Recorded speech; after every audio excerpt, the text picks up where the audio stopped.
سمجھیں بلکہ دل سے یہ یقین رکھیں کہ آپ اپنے رب سے بات کر رہے ہیں۔ وہ رب جو دلوں کے راز جانتا ہے، جو بند دروازے کھول سکتا ہے اور جو ایک لمحے میں حالات بدلنے پر قادر ہے۔ یاد رکھیے، اس عمل کی اصل طاقت آپ کے یقین میں ہے۔ اگر دل میں مکمل بھروسہ ہو تو چھوٹا سا عمل بھی پہاڑوں جیسا اثر رکھتا ہے، اور اگر دل میں شک ہو تو بڑا عمل بھی بے اثر ہو جاتا ہے۔ اس لیے جب آپ یہ وظیفہ کریں تو دنیا کی ہر فکر سے خود کو آزاد کر کے صرف اپنے رب کی طرف متوجہ ہو جائیں، اس سے مانگیں، اس پر یقین رکھیں اور اس کے وعدوں پر بھروسہ کریں۔ انشاءاللہ آپ خود دیکھیں گے کہ کیسے آپ کے حالات بدلنے لگتے ہیں، کیسے رزق میں برکت آتی ہے اور کیسے اللہ تبارک و تعالی آپ کے لیے ایسی آسانیاں پیدا فرماتا ہے جن کا آپ نے کبھی تصور بھی نہیں کیا ہوتا۔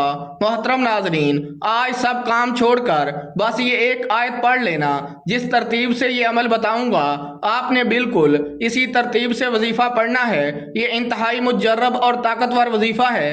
اللہ تبارک و تعالیٰ کی رضا سے رزق میں برکت چاہتے ہیں، اگر چاہتے ہیں کہ تنگی کے خاتمے کی برسات ہو جائے، رزق میں برکت ہی برکت آ جائے اور آپ اللہ تبارک و تعالیٰ کی نعمتیں گنتے گنتے تھک جاؤ لیکن اللہ تبارک و تعالیٰ کا فضل ختم نہ ہو۔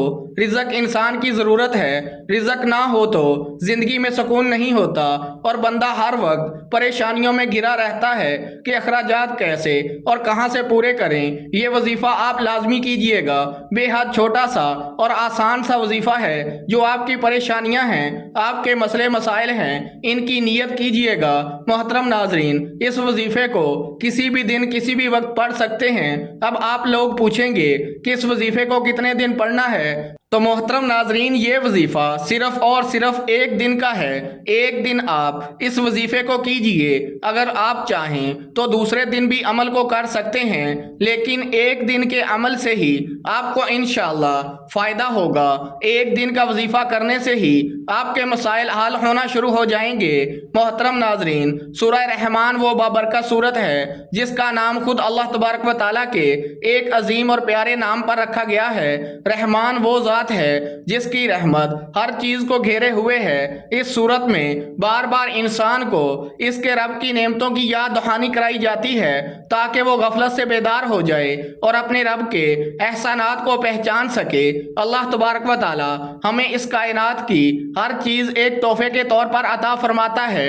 یہ زمین، یہ آسمان، یہ ہوا اور پانی، یہ درخت اور پھل، یہ صحت مند جسم اور سکون دینے والا دل، یہ سب کچھ اس کی رحمت کا اظہار ہے۔ مگر انسان اکثر ان نعمتوں کو معمولی سمجھ کر نظر انداز کر دیتا ہے اور یہی غفلت اسے اپنے رب سے دور کر دیتی ہے۔ سورہ رحمان ہمیں جھنجھوڑ کر بار بار یہ سوال کرتی ہے، فَبِأَيِّ آلَاءِ رَبِّكُمَا تُكَذِّبَانِ، ترجمہ تم اپنے رب کی کون کون سی نعمت کو جھٹلاؤ گے۔ یہ صرف ایک جملہ نہیں بلکہ ایک ایسا پیغام ہے جو دل کے اندر اتر کر انسان کو سوچنے پر مجبور کر دیتا ہے کہ آخر وہ کتنی نعمتوں کا انکار کر رہا ہے۔ یہ آیت ہمیں شکر کی طرف بلاتی ہے اور یہ یاد دلاتی ہے کہ اگر ہم نے اپنے رب کی عطاؤں کی قدر نہ کی تو ہم بہت بڑی محرومی کا شکار ہو جائیں گے۔ قرآن کریم ہمیں یہ بھی سکھاتا ہے کہ دنیا کی ہر چیز عارضی ہے۔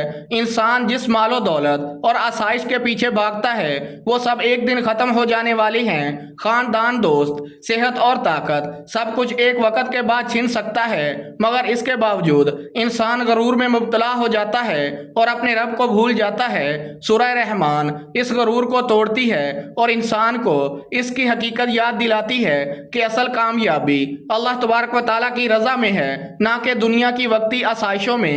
یہ سورت صرف نصیحت نہیں بلکہ ایک ایسا آئینہ ہے جس میں انسان اپنے اعمال کو دیکھ سکتا ہے۔ جب بندہ اس سورت کی تلاوت کرتا ہے تو اس کے دل میں نرمی پیدا ہوتی ہے، آنکھوں میں نمی آتی ہے اور وہ اپنے رب کے قریب محسوس کرتا ہے۔ یہی وہ کیفیت ہے جو اس وظیفے کی اصل روح ہے۔ جب آپ اس آیت کو بار بار پڑھتے ہیں تو آپ کے دل میں شکر اور عاجزی پیدا ہوتی ہے اور یہی عاجزی اللہ تبارک و تعالیٰ کی رحمت کو اپنی طرف کھینچتی ہے۔ یاد رکھیے، یہ وظیفہ صرف الفاظ کا ورد نہیں بلکہ اپنے رب کے ساتھ ایک تعلق جوڑنے کا ذریعہ ہے۔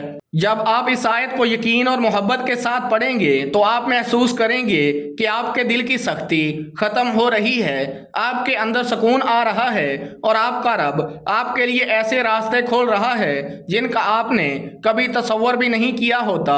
یہی آیت آپ کی زندگی میں برکت کا سبب بنے گی اور آپ کو شکر گزار بندوں میں شامل کر دے گی۔ محترم ناظرین، وقت کی نزاکت کو مد نظر رکھتے ہوئے چلتے ہیں آج کے بابرکت وظیفے کی جانب۔ اب آپ آج کے عمل کو اچھی طرح سمجھ لیجئے۔ آپ نے کرنا کیا ہے؟ باوضو مصلی پر بیٹھ کر سب سے پہلے حضور پاک صلی اللہ علیہ وآلہ وسلم کی ذات اقدس پر درود پاک کا نذرانہ پیش کرنا ہے۔ درود پاک آپ کوئی سا بھی پڑھ سکتے ہیں۔ ایک مرتبہ ثواب کی نیت سے میرے ساتھ بھی درود پاک پڑھ لیں۔ اللہم صلی علی محمد وعلی آل محمد کما صلیت علی ابراہیم وعلی آل ابراہیم انک حمید مجید۔ اللہم بارک علی محمد وعلی آل محمد کما بارکت علی ابراہیم وعلی آل ابراہیم انک حمید مجید۔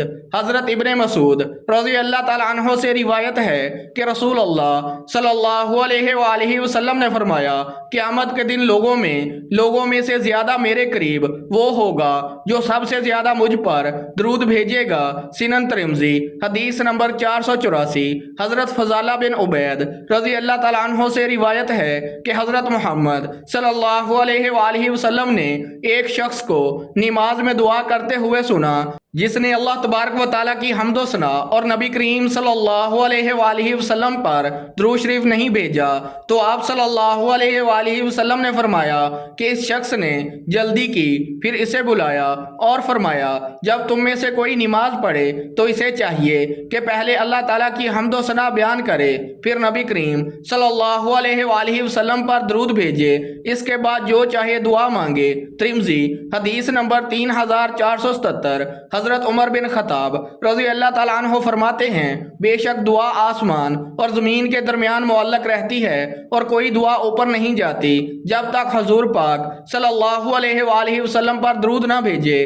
نبی کریم صلی اللہ علیہ وآلہ وسلم کا ارشاد ہے، اس شخص کی ناک خاک آلود ہو جس کے سامنے میرا ذکر کیا گیا اور اس نے مجھ پر درود نہ بھیجا۔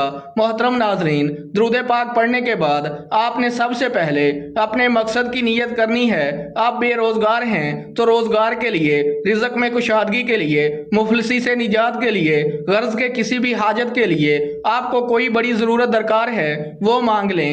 اپنے بیٹے یا بیٹی کا کہیں اچھی جگہ رشتہ کرنا چاہتے ہیں، اس کی نیت کر لیں۔ آپ کی اولاد نافرمان ہے اور آپ اپنی اولاد کو تابع کرنا چاہتے ہیں، شوہر نافرمان ہے، آپ کی بات نہیں مانتا، اس مقصد کے لیے پڑھ لیں۔ یا آپ کی جو بھی حاجات ہیں ان کی نیت کر لیں۔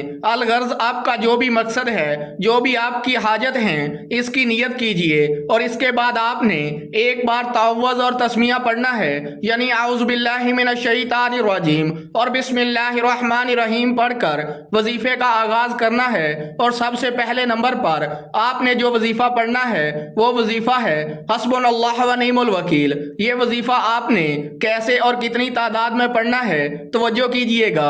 آپ حسبنا اللہ و نعم الوکیل پڑھیں گے تو یہ ایک شمار ہوگا۔ اسی طرح سے حسبنا اللہ و نعم الوکیل کو ہاتھوں کی انگلیوں پر یا تسبیح کے دانوں پر صرف 11 بار پڑھیں گے۔ اس کے بعد آپ نے دوسرے نمبر پر اللہ تبارک و تعالیٰ کے ایک نام یا رازق کو پڑھنا ہے۔ آپ نے ہاتھوں کی انگلیوں پر یا تسبیح کے دانوں پر صرف 11 بار پڑھنا ہے۔ جب 11 بار یا رازق کو پڑھ لیں گے تو آپ نے تیسرے نمبر پر کون سا وظیفہ پڑھنا ہے، یہ سب سے خاص بات بتانے لگا ہوں، اس دھیان سے سمجھ لیجئے گا۔ اب آپ نے تیسرے نمبر پر سورہ کوثر پڑھنی ہے۔ سورت کوثر قرآن پاک کی سب سے چھوٹی سورت ہے۔ اس سورت کو برکت والی سورت کہا جاتا ہے۔ محترم ناظرین، اس کے بہت سے فوائد ہیں۔ سورہ کوثر آپ نے صرف 3 بار پڑھنی ہے۔ اس کے بعد جو سب سے خاص وظیفہ ہے وہ آپ نے پڑھنا ہے، اور وہ وظیفہ سورہ رحمان کی آیت کا وظیفہ ہے۔ اس آیت میں اللہ تبارک و تعالیٰ ارشاد فرما رہے ہیں،